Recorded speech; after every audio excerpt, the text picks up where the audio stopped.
Les élections législatives, ce n'est ni l'élection présidentielle qui consiste à faire un plébiscite sur une personne, encore moins des élections locales. Là encore, on élit un maire et une liste localement qu'on connaît. Là, il s'agit d'élections législatives pour désigner les représentants au niveau de l'hémicycle, au niveau de l'Assemblée nationale, la représentation nationale.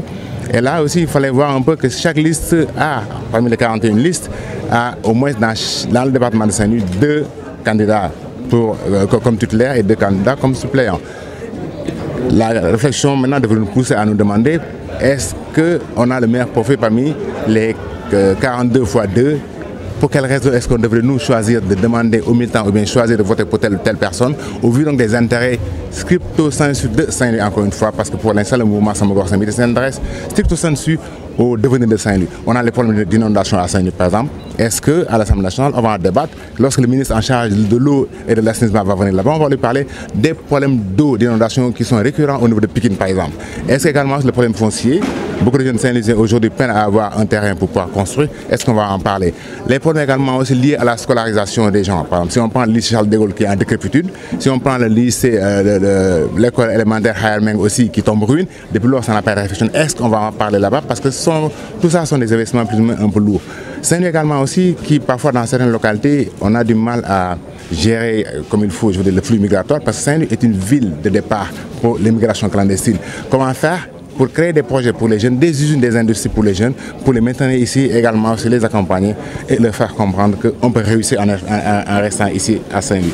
Autant de questions, pour nous, il faut voir le meilleur profil qui va aller là-bas, non pas seulement pour applaudir ou bien quelqu'un qui va être là-bas juste à se chamailler comme voilà, une lavandière, mais voilà, prendre des gens qui iront à l'Assemblée nationale et qui vont véritablement donc défendre les intérêts de Saint-Louis, partant également aussi les intérêts du Sénégal, parce qu'on dit Saint-Louis, Tambacounda, Matam, toutes ces régions-là appartiennent au Sénégal. Et forcément donc, lorsqu'on doit agir localement et que chaque région de manière locale se développe, finalement, si on agrège tout ça, on a le tout qui n'est qu'à la somme des partis. Bien entendu, choisir un des candidats ou bien une des listes, comme le dit Gad fréquemment, donc c'est renoncer. C'est pour ça qu'avec Gad et les membres du mouvement, nous avons tenu aujourd'hui à réunir tout le monde et à être démocratique. On a écouté, en tout cas, tous ceux qui ont voulu parler ont pris la parole. On a eu des positions divergentes, bien entendu, mais on est tombé sur plus ou moins un consensus qui se dégage. J'ai très bien clarifié la position, je pense, avec le président Gadlo. Nous avons clarifié la position. Nous avons dit qu'en réalité, nous ne transhumons pas, nous ne rallions pas. Nous gardons notre constance qui est de travailler pour élargir les bases de Sama Gox Sama Yité.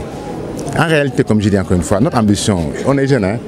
On en parlera, il faut garder les images. On en parlera peut-être d'ici 4 ans, Inch'Allah Rabbi. 4 ans et quelques mois, parce que les élections présidentielles. Il se pourrait qu'on présente notre candidature à l'élection présidentielle, en réalité. Donc pourquoi rallier quelqu'un et demain vouloir le combattre? Pour moi, ce serait contradictoire. Donc aujourd'hui, nous ne rallions pas.